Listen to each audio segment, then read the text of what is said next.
Katrine here from Ride Like a Viking.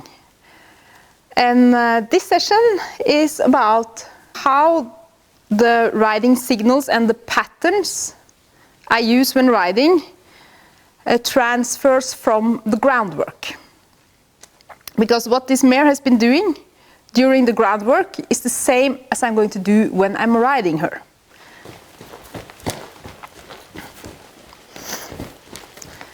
So anyway, when I am stepping backwards, she is turning inwards, which is the same turn that I use when I ride.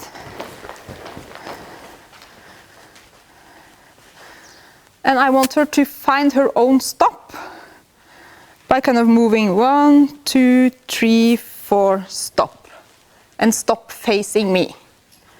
So it's the same pattern of movement as I'm going to use when I'm riding.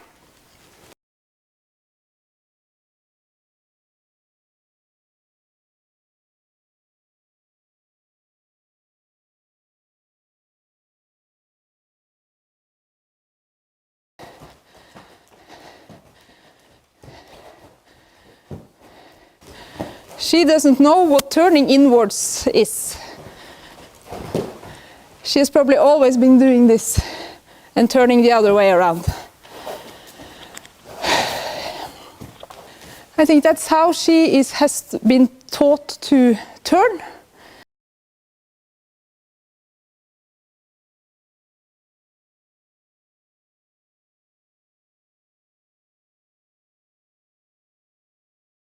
That's going to transfer into the riding. Yes, that was better. Now I got all 4 feet. Because if this is not good on the ground, it is probably not going to be good when you're riding either. And then I thought I was going to show you the other groundwork that I do and how that groundwork transfers into the riding. Let's see, and usually I use a rope halter and a long lead rope, but often when you're riding you might have reins with you. So I'm just going to use the reins now instead of the long lead rope, like this, and I'll use the riding whip or stick for reinforcement.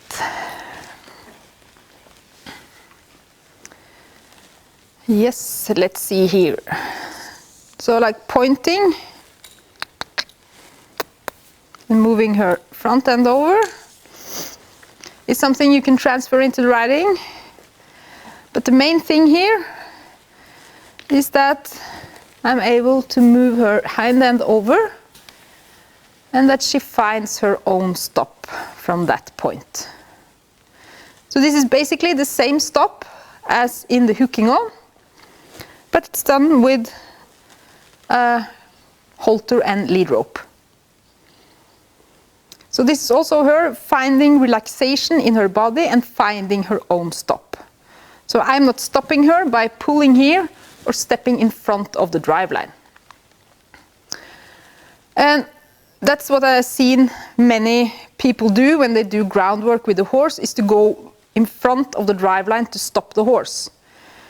But I think if you stop your horse by staying behind the driveline, you kind of engage their hind end in a bigger extent than when stepping in front of the driveline to stop the horse.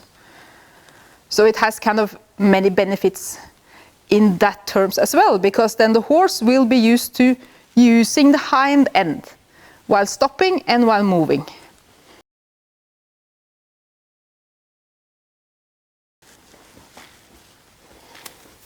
So I pick up on the right rein, I ask her to bend, and I want her to find her own stop.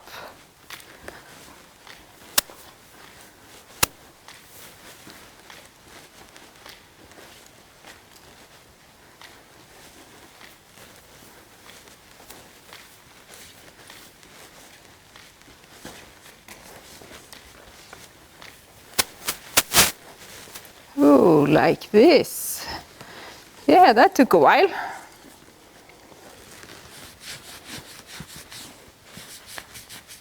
So instead of stopping her by pulling on 2 reins, I use just 1 rein to make sure that her neck is relaxed and that she uses her whole body to find the stop.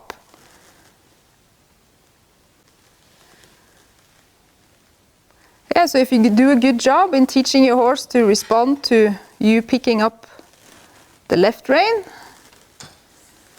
and the right rein, this is going to be very easy to then bend your horse to a stop and offer your horse to find its own stop.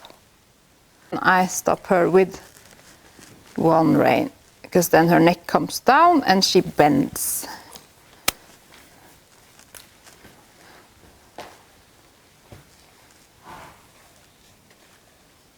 Like this, and she goes down with her head.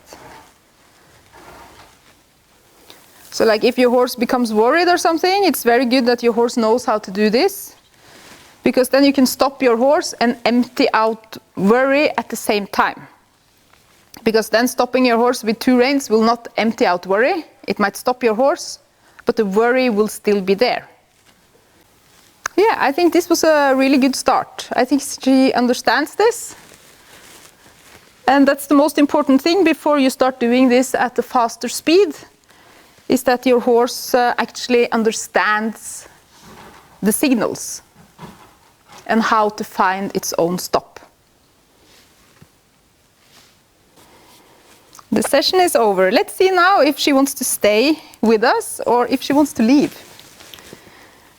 That's always a bit exciting because the horses have a pasture outside, so they can go out and graze if they want to. So it would be really nice if she preferred to stay here. But she can do what she wants.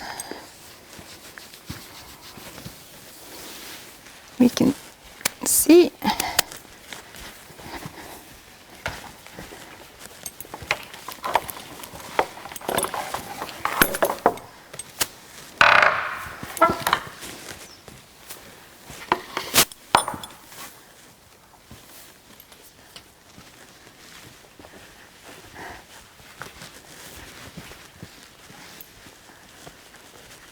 Apparently she doesn't want to leave.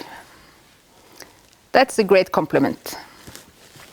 So you don't have to give your horse treats to have your horse wanting and enjoying the training. You can also use negative reinforcement like I'm doing, but in a what you call more mindful way. Yeah, here are the others.